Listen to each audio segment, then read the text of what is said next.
현대어 성경 읽기 열왕기상 6장 솔로몬의 성전 건축 솔로몬 왕이 마침내 여호와의 성전을 짓기 시작하였다. 때는 이스라엘 백성이 애굽에서 해방되어 나온 지 480년이 지나고 솔로몬이 왕에 오른 지 4년째가 되는 해였다. 우기도 지나 이른 봄에 추수도 다 끝낸 15월로 건축 공사를 위해서는 가장 적당한 시기였다. 솔로몬 왕이 건축한 성전 건물의 규모는 길이가 27m, 폭이 9m, 높이가 13.5m였다. 성전 건물의 위치를 보면 동쪽에서 서쪽으로 길게 일자형으로 세워졌고 출입구는 동쪽에만 있었다. 이 건물은 세 부분으로 나누어져 있으며 맨 앞에 문간은 성전의 9m 폭에 대해서 4.5m를 이은 공간이었다. 문간에서 안으로 들어가면 가장 넓은 성전의 본당이 되었으며 그 길이는 18m, 폭은 9m였다. 그리고 맨 끝에 지성소가 자리 잡고 있는데 그 길이와 폭은 똑같이 9m씩이었다.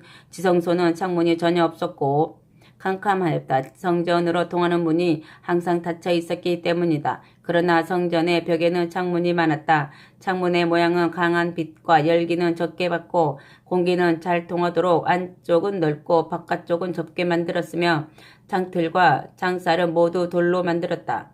성전과 지성소의 바깥벽에는 3면으로 3층 다락을 대서 짓고 다락마다 골방을 꾸며 놓았다. 제사장들은 여기서 제물을 먹고 보물과 제물을 보관하는 창고로 쓰기도 하였다. 또한 이곳에서는 제사장들과 성전 관리들이 살았다. 이 3층 다락의 높이는 각각 2.3m씩 동일하였으나 그 폭은 올라갈수록 45cm씩 좁아졌으며 45cm씩 넓어져서 1층은 2.3m, 2층은 2.7m, 3층은 3.2m로 되어 있었으며 성전 벽은 층마다 계단식으로 45cm씩 좁아져서 2층과 3층의 둘보는 그 계단에 걸쳐 있었다. 이로써 성전 벽에는 둘보를 박아 넣지 않았다. 이렇게 성전 벽을 상처를 입히지 않고 온전하게 보존함으로써 성전의 거룩함을 더 한층 온전하게 보존하였다. 성전 벽에 무슨 둘보를 박으려고 구멍을 뚫는 일은 일체 하지 않았다. 성전 건축에 사용하는 돌은 이미 채석장에서부터 다듬지 않았다. 돌을 뜰 때 벌써 완성품으로 떼낸 것만 가지고 성전 벽을 건축하였다. 더구나 공사 현장에서는 새 망치나 끌과 같은 연장은 일체 사용하지 않았다. 이토록 성전의 거룩함을 처음부터 온전하게 보존하였다. 다락으로 들어가는 통로는 성전의 오른편인 남쪽에 있었다. 거기서 나선형 계단을 타고 2층과 3층으로 올라다녔다. 성전 벽 공사가 마무리되자 솔로몬은 송백 들보와 널판지로 지붕을 만들어 덮게 하고 성전 건물 전체의 둘레에는 높이가 2.4m쯤 되는 다락을 짓고 송백 들보로 성전과 연결시켜 놓았다. 성전 건축이 끝나자 여호와께서는 솔로몬에게 다윗과의 약속을 다시 회상시켜 주셨다. 네가 나의 모든 계명대로 살고 나의 법 질서를 지키며 나의 가르침을 존중하면 내가 네 아버지 다윗과 맺은 약속을 네게 그대로 이루어 주겠다. 그러면 내가 이 성전으로 들어와 이스라엘 백성 가운데에 살면서 내 백성 이스라엘을 영원히 버리지 않겠다. 아멘. 성전의 내부 시설 솔로몬이 돌과 동나무로 성전의 외부 공사를 완성한 다음 이제는 좋은 널판지로 내부 장식을 시작하였다. 성전의 완벽에는 바닥에서 천장까지 송백 널판지를 폈고 성전 바닥에는 전나무 널판지로 마루를 깔았다. 그리고 성전의 가장 깊은 곳에 지성소를 만들었다. 이곳이 여호와께서 거하실 방이다. 성전의 맨 뒷벽에서 9m가 떨어진 곳에 송백 널판지로 벽을 만들어 성전과 분리시킨 방이다. 그러자 성전의 길이는 18m가 되었다. 성전의 안벽에는 모두 송백 널판지로 장식하여 돌의 모습이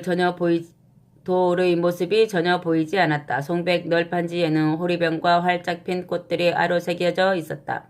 여호와께서 거하시도록 만든 지성소는 길이와 길이와 폭과 높이가 모두 똑같이 9m였다. 벽은 모두 순금으로 입혀 놓았는데 여기가 바로 언약궤를 모시는 곳이었다. 지성소 앞에 송백으로 만들어 놓은 제단도 금으로 입혀 놓았다. 성전의 내부도 모두 순금으로 입혀 놓고 지성소 앞에는 금사슬로 만든 줄들을 여러 겹으로 쳐놓았다. 솔로몬이 지성소에는 올리브 나무로 그룹이라는 날개 돋친 두 천사의 상을 조각하여 세웠는데 높이가 각각 4.5m였다. 그룹이 날개를 펴면 이 끝에서 저 끝까지 4.5m였다. 그래서 두 그룹이 편 날개가 지성소의 이쪽 벽에서 저쪽 벽까지 닿았다. 지성소의 너비가 꼭 9m였기 때문이다. 두 그룹의 모양과 크기는 서로 꼭 같았다. 두 그룹은 지성소의 중앙에서 날개를 활짝 펴고 서 있었으며 그 둘의 날개 끝이 지성소의 한가운데 닿았다. 솔로몬은 두 그룹에도 얇은 금판을 입혀 놓았다. 성전의 사면벽에는 그룹 천사들과 종려나무들과 활짝 핀 꽃들을 아로새기고 성전의 마룻바닥에는 모두 금을 입혔다. 지성소 입구에는 올리브나무로 문 두 짝을 만들어 달았는데 문틀은 5단계로 되어 있어서 안으로 들어갈수록 점점 더 좁아졌다. 이 두 문짝에는 나무로 새긴 그룹 천사와 종려나무와 활짝 핀 꽃송이가 장식되어 있었고 그룹 천사와 종려나무에는 금을 입혀 놓았다. 문간방에서 성전으로 들어가는 입구에는 올리브나무로 문틀을 만들어 달았는데 문틀은 4단계로 되어 있어서 안으로 들어갈수록 점점 더 좁아졌다. 여기에는 전나무로 거대한 문 두 짝을 만들어 달았는데 문짝마다 앞뒤로 접히게 하였다. 이 문에도 그룹 천사와 종려나무와 활짝 핀 꽃을 아로새기고 모두 정교하게 금으로 입혀 놓았다. 솔로몬은 성전 둘레에 담을 쌓아 작은 안뜰을 만들었다. 다듬은 돌 3층에 송백 들보 1층을 쌓아 만들었다. 송백으로 돌 3층을 결합시켜 놓음으로써 지진과 같은 진동에도 무너지지 않게 하였다. 여호와의 성전은 솔로몬 왕 4년 4월에 기초가 놓였다. 그 건축 공사와 내부 시설 전체가 완성된 것은 솔로몬 왕 11년 10월이었다. 성전 건축 기간은 이렇게 7년 6개월이 걸렸다. 아멘. 솔로몬의 왕궁 건축 7장. 솔로몬은 자기가 살 왕궁도 건축하였다. 이 왕궁을 완공하기까지 무려 13년이나 걸렸다. 레바논 숲의 궁이라고도 불리는 이 건물은 모두 송백으로 되어 있었다. 이 건물의 규모를 살펴보면 길이가 45m, 너비가 22.5m, 높이가 13.5m였다. 이 건물의 천장은 4줄의 송백 기둥이 받치고 있었고 그 기둥 위에는 송백 들보가 얹혀 있었다. 천장 바로 위층에는 45개의 다락방이 있었는데 그 위에도 송백 판자로 덮었고 판자는 한 줄에 15장씩이었다. 이 궁전의 양쪽 벽에는 개인적으로 3줄의 창문들이 서로 마주 보도록 설치되어 있었다. 그리고 좁은 쪽의 양쪽 벽에는 3개씩 마주보는 문들이 설치되어 있었고 그 문들은 모두 4단계를 이루면서 점점 좁아지는 모양이었다. 솔로몬은 또 레바논 숲의 궁에 대어서 주량을 만들었는데 그 길이가 22.5m, 너비는 13.5m였다. 이 주량 앞에는 또 다른 주량이 있고 그 앞에는 차양이 있었다. 솔로몬은 또 레바논 숲의 궁에 대어서 보좌를 놓고 앉아서 재판하는 주랑을 만들었는데 이런 주랑의 마루와 천장은 모두 송백으로 되어 있었다. 솔로몬이 거처할 궁전은 집무실 뒤의 다른 뜰 안에 건축하였다. 이 궁의 건축 양식도 레바논 숲의 궁과 똑같았다. 솔로몬은 아내로 맞이한 애굽의 공주를 위해서도 자신의 궁전과 똑같은 궁전을 지어주었다. 이 모든 건물은 가장 좋은 네모난 돌로 지은 것인데 이 돌들은 4면을 모두 톱으로 자른 것이었다. 성전에 사용된 돌에만 톱을 대지 않고 이렇게 일반적인 용도의 건물에는 모두 톱으로 일정하게 자른 돌을 사용하였다. 이런 건물의 기초에는 엄청나게 큰 값진 돌을 썼는데 3.6m에서 4.5m에 이르는 크기였다. 이런 건물의 둘레에는 또 네모지게 다듬은 돌로 높은 성벽을 쌓았다. 이 돌들은 성벽 들보로 조여가며 쌓은 것이었다. 솔로몬의 왕궁 둘레에는 넓은 뜰이 있었다. 이 뜰을 둘러싼 성벽에는 다듬은 돌 3층에 성벽 들보가 한 층씩 쌓여 있었다. 성전 안뜰의 성벽도 이와 똑같은 방식으로 쌓여 있었다. 아멘. 청동 주물공 히람. 솔로몬 왕은 베니게의 두로에서 히람이라는 주물공을 데려왔다. 그는 납달리 지파의 어떤 과부가 두로 사람과 재혼하여 낳은 주물공이었다. 본래 그의 아버지는 노쇠공 기술이 뛰어난 사람이었는데 히람 역시 아버지의 손재주를 이어받은 훌륭한 기술자였다. 이런 히람이 솔로몬 왕의 초청으로 와서 성전에 필요한 온갖 물건을 노쇠로 만들어냈다. 성전 앞에 놋기둥 2개. 히람은 놋쇠를 녹여 성전 앞에 세울 기둥 2개를 만들었다. 각각 높이는 8m였고 둘레는 5.5m였다. 원통 모양의 기둥 속은 텅 비었고 기둥 놋쇠의 두께는 손바닥의 폭에 해당하는 약 8cm였다. 두 기둥의 꼭대기에는 높이가 각각 2.3m나 되는 기둥머리를 놋쇠로 만들어 장식해 놓았다. 이것의 둘레는 5.4m나 되는 것으로 역시 속이 비이도록 논물을 부어 만들어서 기둥 꼭대기에 올려놓은 것이었다. 기둥머리에는 구리 철사를 그물 모양으로 얽어 만든 사슬을 달아서 늘어뜨렸는데 기둥머리마다 7개씩 달아놓았다. 그리고 사슬의 그물마다 놋으로 만든 석류들을 2줄씩 매달아 놓았다. 두 기둥머리에 그물에 똑같이 놋쇠 석류로 장식해 놓았다. 이것은 석류씨가 많은 것처럼 풍년이 들고 자녀가 번창하기를 비는 상징이었다. 이 두 기둥머리의 모양은 나리의 꽃봉오리 같았고 그 높이가 1.8m나 되었다. 석류가 매달린 자리는 기둥머리의 배처럼 불쑥 튀어나온 곳으로서 한 기둥머리에 200개씩 빙 돌아가며 달려있었다. 솔로몬이 이 두 기둥을 세운 곳은 바로 성전 문간방 앞이었다. 솔로몬은 오른편 기둥을 세우고 그 기둥 이름을 야긴이라고 붙였다. 야긴은 여호와께서 세우신다라는 뜻이다. 그는 또 왼편 기둥을 세우고 그 기둥 이름을 보아스라고 붙였다. 보아스는 능력이 그분에게 있다라는 뜻이다. 이 두 이름은 성전을 세워주시고 지켜주시는 분이 여호와이심을 나타낸다. 성전 앞에 두 기둥이 이렇게 완성되었다. 아멘. 큰 놋쇠 물통. 히람은 또 구리를 녹여 부어서 거대한 물통을 만들었다. 사발 모양의 이 물통은 바다같이 많은 물을 담는다는 뜻에서 놋바다라고 불렀다. 이 놋바다의 벽 두께는 손바닥의 너비인 8cm 정도였고 이 벽 두께를 뺀 놋바다 자체의 지름만도 4.5m나 되고 외벽의 둘레는 13.5m요. 높이는 2.3m였다. 그 가장자리 아래에는 바깥으로 돌아가면서 2줄로 호리병 나무가 장식되어 있었는데 이것은 물통과 함께 놋쇠를 부어서 만든 정교한 장식이었다. 이 호리병은 4.5cm마다 하나씩 장식되어 있었다. 그래서 2줄 모두를 합하면 600개의 호리병이 되었다.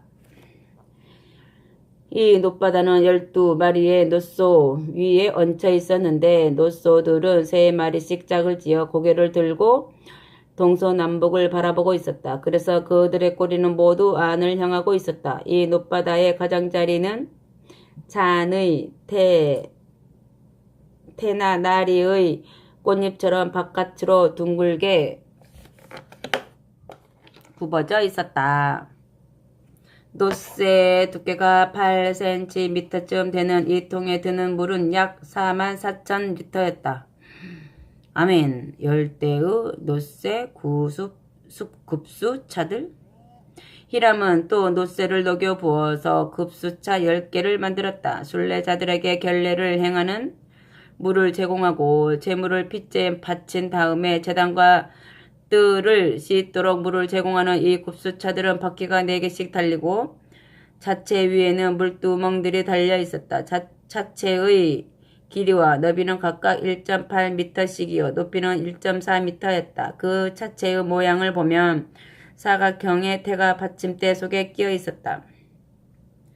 중간의 태 위에는 표면에 사자와 소와 그룹 천사들의 상이 새겨져 있었고 맨 위와 맨 아래 태에는 화환을 새겨 놓았다. 이런 받침대마다 놋으로 만든 4개의 바퀴가 붙어 있었고 바퀴는 모두 축에 끼어 있었다. 결국 발이 4개씩이다. 맨 위의 네 모퉁이에는 물두멍을 받치는 놋의 받침이 4개 있었고 이 받침대에도 화환이 장식되어 있었다.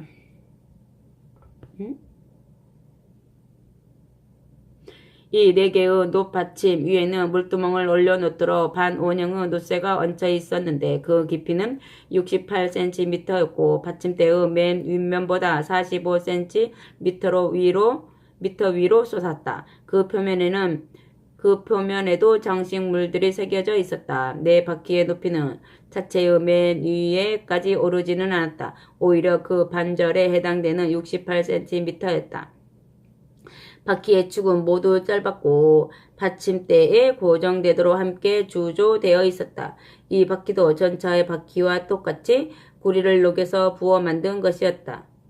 따라서 축과 태와 살과 바퀴 살통이 모두 놋물을 부어 만든 것이었다. 받침대의 네 모서리에는 받침대가 부착되어 있는데 이것들은 받침대와 함께 주조되어 있었다. 그 위에는 반원형의 물통 받침대가 놓여 있는데 이것은 받침대의 높이보다 23cm가 더 높이 솟아 올랐고 버팀대 위에 걸려 있었다.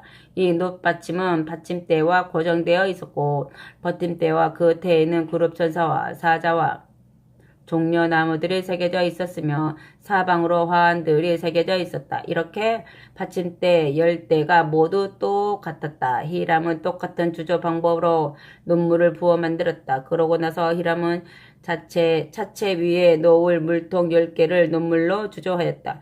그 직경은 1.8m여 용량은 880리터였다.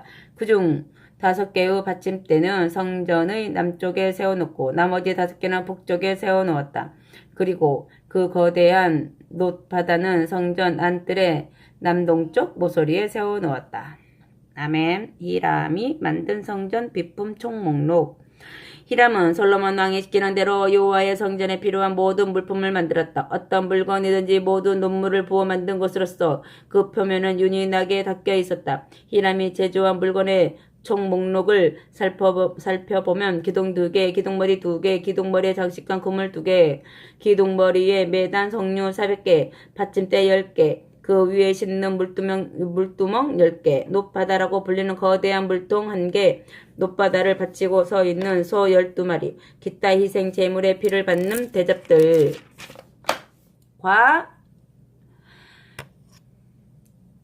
제물에 기름과 재를 치는 삽과 통들이 있었다. 솔로몬은 이 모든 물건은 요단강 동쪽의 골짜기에서 부어 만들게 하였는데 그 주조 공장의 위치는 숫꽃과 사르단 사이의 거대한 진흙 구덩이가 있는 곳이었다.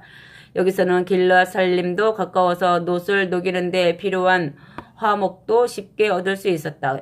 여러 물건을 만드는 데 사용된 놋쇠가 너무도 많아서 솔로몬은 그 그릇과 물건을 무게도 달아보지 않았다. 그래서 모든 물건을 만드는 데 사용된 놋쇠 전체의 무게도 확인할 수가 없었다.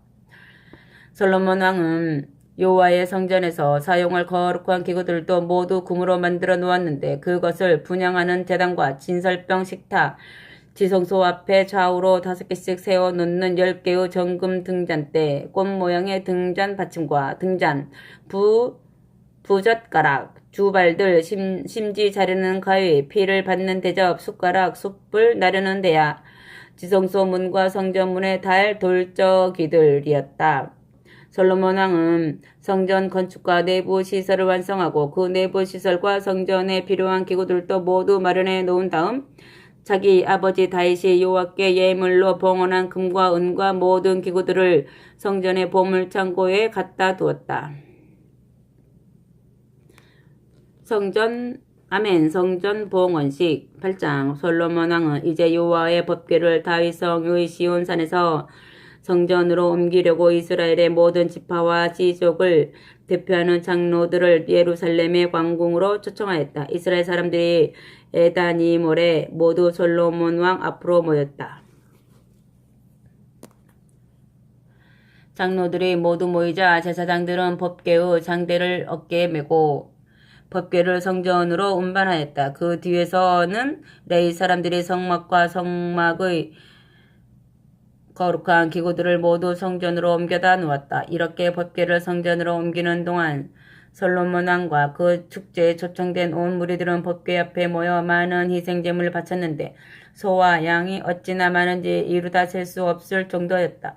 솔로몬 왕은 법궤를 모셔둘 장소로서 이미 지성소에 그룹들이 날개를 펴고 있는 곳을 지정해 두었다. 지성소는 지극히 거룩한 곳이어서 제사장들만이 드나들 수 있기 때문에 제사장들이 법궤를 지성소의 지정된 곳에 모셔 놓았다. 그룹 천사들은 법궤 위로 네 날개를 모두 펴고 있어서 법궤와 법궤를 올려놓은 긴 장대들을 모두 위에서 덮게 되었다. 성전과 지성소 사이의 문은 항상 열려 있었으나 법궤는 보이지 않는 위치에 있었다. 지성소로 올라가는 계단 앞에 서서 올려다보면 법궤를 올려놓은 장대 끝만 보였다. 장대는 그만큼 길었다. 장대는 입구에서 뒷벽으로 길게 놓여 있었다. 그러나 그 장대 끝이 성전 밖으로까지 보이지는 않았다. 법궤는 오늘날까지 거기에 그대로 놓여 있다. 법궤 속에는 아론의 쌍난 지팡이와 만나를 담은 항아리가 함께 있다고 생각하는 사람들이 많으나 모세가 호렙산에서 법궤 안에 넣은 돌판 2개 밖에는 더 이상 아무것도 없다. 그것은 이스라엘 백성이 애굽 땅에서 나올 때 여호와께서 그들과 맺으신 언약을 기록한 율법 문서이다.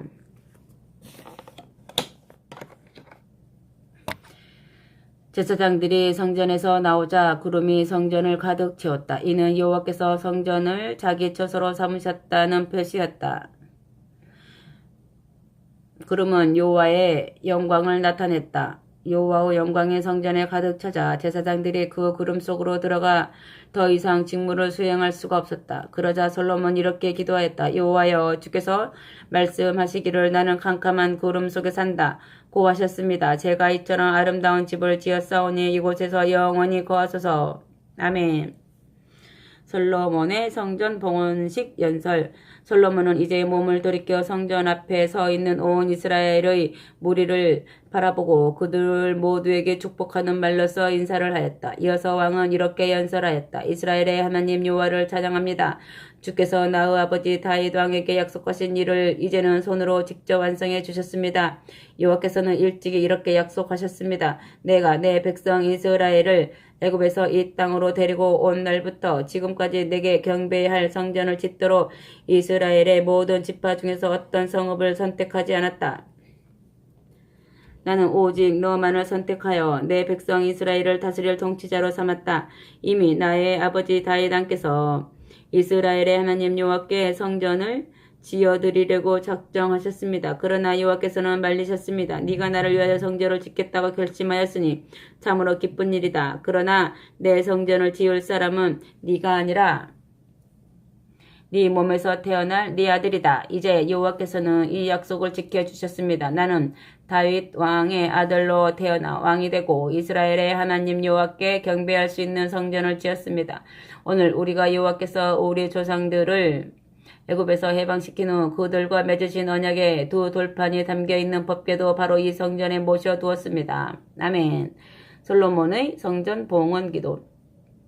그리고 나서 솔로몬은 온 무리가 보는 앞에서 여호와의 제단 앞으로 나아가 하늘을 향하여 2 손을 펴고 기도하였다. 이스라엘의 하나님 여호와시여, 주님과 같으신 시인은 하늘에도 없고 땅에도 없습니다. 온전한 마음으로 주님을 섬기는 이들에게는 주께서 누구에게나 언약을 지켜주시고 변함없는 사랑을 베풀어 주십니다. 주께서 바로 아버지 다윗 왕에게 그와 같이 약속을 지켜주셨습니다. 주께서 친히 약속하신 것은 반드시 그대로 이루어 주신다는 것을 오늘 우리가 체험하게 되었습니다. 이제 이스라엘의 하나님 여호와시여 주께서 아버지 다윗 왕에게 주신 다른 약속도 함께 이루어 주소서. 네 후손들이 너처럼 진실하게 나를 섬기기만 하면 그들 가운데서 이스라엘의 왕위에 앉을 사람이 영원히 끊어지지 않을 것이다. 라고 다윗 왕에게 약속해 주신 것을 영원히 지켜주소서. 이스라엘의 하나님이시여 아버지 다윗 왕에게 주신 그 약속을 이제 보장해 주시고 영원히 지켜주소서. 그러나 인간이 어떻게 높고 높으신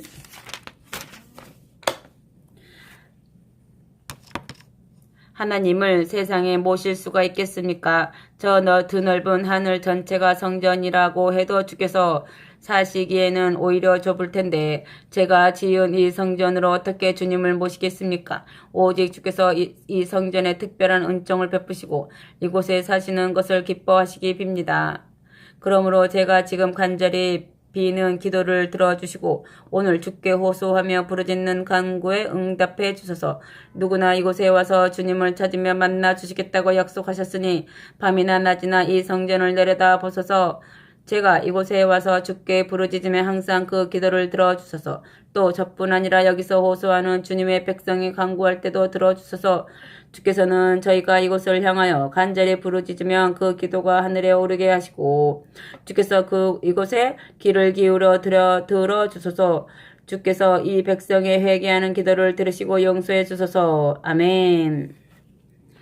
민족을 위한 7가지 기도. 솔로몬은 장차 이스라엘 민족이 성전을 기도하는 곳으로 삼고 찾아와 간구할 내용들 중에서 대표적으로 7가지를 열거하였다. 첫째는 일상생활에서 이웃 간에 생기는 문제였다. 만일 어떤 사람이 이웃에게 죄를 짓고 혐의를 받아 이 제단 앞으로 끌려와서 만일 죄를 지었으면 저주를 받아도 좋다고 스스로 맹세할 경우에 주께서는 직접 하늘에서 그 맹세를 들으시고 그에게 죄가 있는지 없는지를 확실히 밝혀 올바른 판결을 내려주소서. 둘째는 민족적인 재난에 대한 것이었다.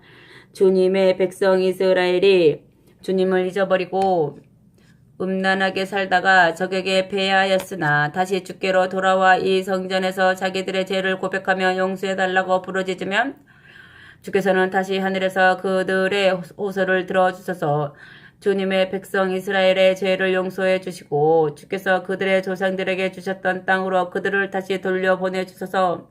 셋째는 가뭄에 대한 간구였다. 이스라엘 백성이 주께 순종하지 않다가 하늘이 닫히고 비가 오지 않을 때 그들의 이곳에 와서 간구하고 주께 징벌을 받아 마땅한 줄로 알고 그들의 모든 죄에서 떠나 주님의 이름을 찬양하면 주께서 하늘에서 들어주소서. 주님의 백성 이스라엘과 그 왕들의 허물을 용서해 주시고 그들이 가야 될 올바른 길을 가르쳐 주시며 주님의 백성에게 영원한 유산으로 주신 대지 위에 비를 내려 주소서.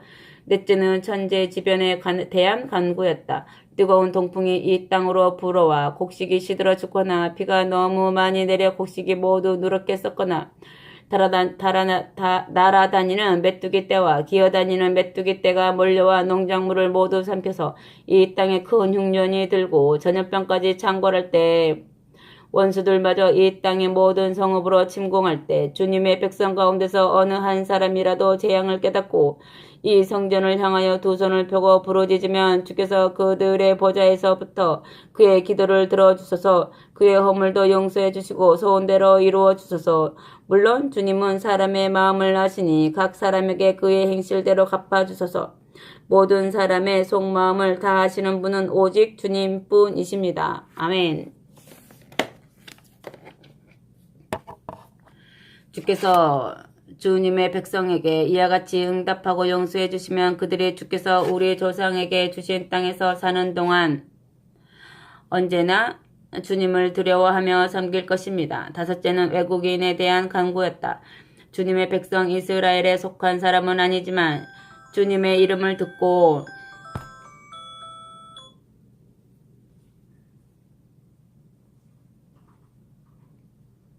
먼 나라에서 찾아온 외국인의 기도도 들어주소서. 주께 강한 손과 편팔로 주님의 백성을 위하여 위대한 일을 하셨으니 외국인들이 그 소식을 듣고 먼 나라에서 찾아와 이 성전을 바라보며 주께 기도를 드리면 주께서 하늘의 보좌에서부터 그의 간구를 들으시고 그의 소원대로 이루어 주소서. 그러면 주님만이 참신이신 줄 세계 만민이 다 알게 될 것이요. 그들도 주님의 백성 이스라엘과 똑같이 주님을 섬길 것입니다. 그때는 제가 지은 이 성전도 주님의 것인 줄 세계 만민이 알게 될 것입니다.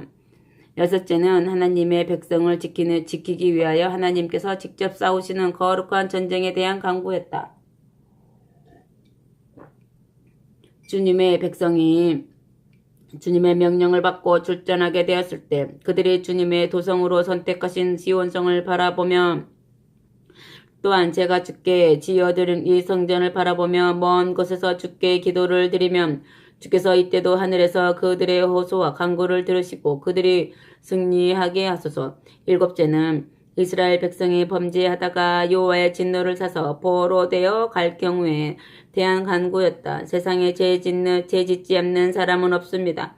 어느 날 이스라엘 백성이 주님을 버리고 범죄하면 주께서 진노하시어 그들을 원수들의 손에 넘겨주실 것입니다. 원수들은 그들을 다른 나라로 잡아갈 것입니다.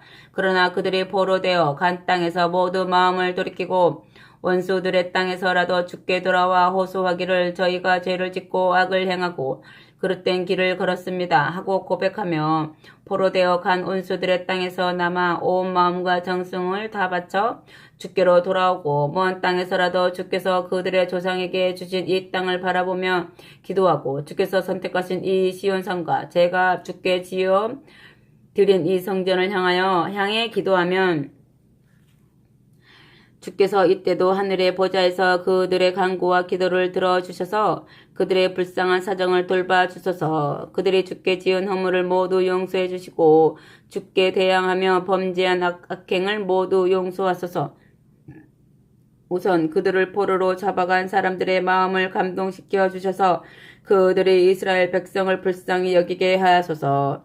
그들은 그래도 주님의 백성이 아닙니까? 죄를 녹이는 용광로와 같은 애굽에서도 해방시켜 놓으신 주님의 백성이 아닙니까? 이 종의 간구와 주님의 백성 이스라엘의 간구를 항상 내려다 보소서. 저희가 환난 중에서 부르짖을 때마다 들어주소서. 이스라엘 백성은 주께서 세계 만민 중에서 구별하여 주님의 산업으로 삼으신 백성입니다. 주께서 우리 조상을 애굽에서 해방시켜 주실 때 주님의 종 모세를 지켜 그와 같이 알려주셨으니 주님의 산업이여 백성인 우리를 모든 환난에서 건져내 주소서. 아멘. 축복기도. 이제까지 여호와의 제단 앞에 무릎을 꿇고 하늘을 향하여 두 손을 펴든 채 기도를 드리던 솔로몬 왕이 기도를 끝마치고 일어났다. 그는 아직도 성전 앞에 모여있는 이스라엘 백성 앞으로 나와서 큰 소리로 축복하였다. 우리 모두 여호와 하나님을 찬양합니다. 주님의 약속은 한마디도 거짓이 없습니다. 주께서 약속하신 대로 주님의 백성 이스라엘에게 이 나라를 주셔서 우리가 지금 이 땅에서 평화롭게 살고 있습니다. 주께서 그 백성의 용도자인 모세에게 약속하신 것을 하나도 빠짐없이 다 지켜주셨습니다. 주께서 우리 조상과 함께 계시며 늘 도와주셨던 것처럼 이제는 우리와도 함께 계시며 도와주시기를 빕니다. 주께서 영영 우리를 떠나거나 버리지 아니하시기를 빕니다. 우리가 주님의 말씀에 따라 살도록 우리 마음을 주께로만 향하게 하소서. 주께서 우리 조상에게 명령하신 그 모든 가르침과 계명과 법도에 따라 살도록 순종하는 마음을 우리에게 주소서. 아멘. 우리 하나님 여호와여, 오늘 드린 모든 간구를 밤낮으로 기억해 주시고 항상 잊지 마소서. 주님의 백성 이스라엘과 이 종을 항상 붙들어 주시고 매일 우리에게 필요한 것을 채워 주소서. 그러면 여호와만이 참 신이시오. 그 밖에 다른 신은 하나도 없다는 것을 세계 만민이 깨닫게 될 것입니다. 그러므로 여러분도 우리 하나님 여호와께 온전히 마음을 바쳐 순종하고 오늘과 같이 앞으로도 언제나 주님의 계명대로 살고 주님의 모든 가르침을 지키시오. 아멘. 제초의 성전 봉헌식. 그러고 나서 솔로몬 왕은 그곳에 모인 온 이스라엘 백성과 함께 큰 잔치를 베풀며 성전 봉헌식을 거행하였다. 이때 솔로몬 왕은 화목 제물로 소 22,000마리와 양 12만 마리를 바쳤다. 이 모든 희생 짐승의 피와 기름과 내장을 하나님께 제물로 살라 바치고 고기는 함께 나누어 먹었다. 이렇게 하는 목적은 공동체의 회원들을 하나로 화합시키고 이 공동체를 하나님과 화합시키는 데 있었다.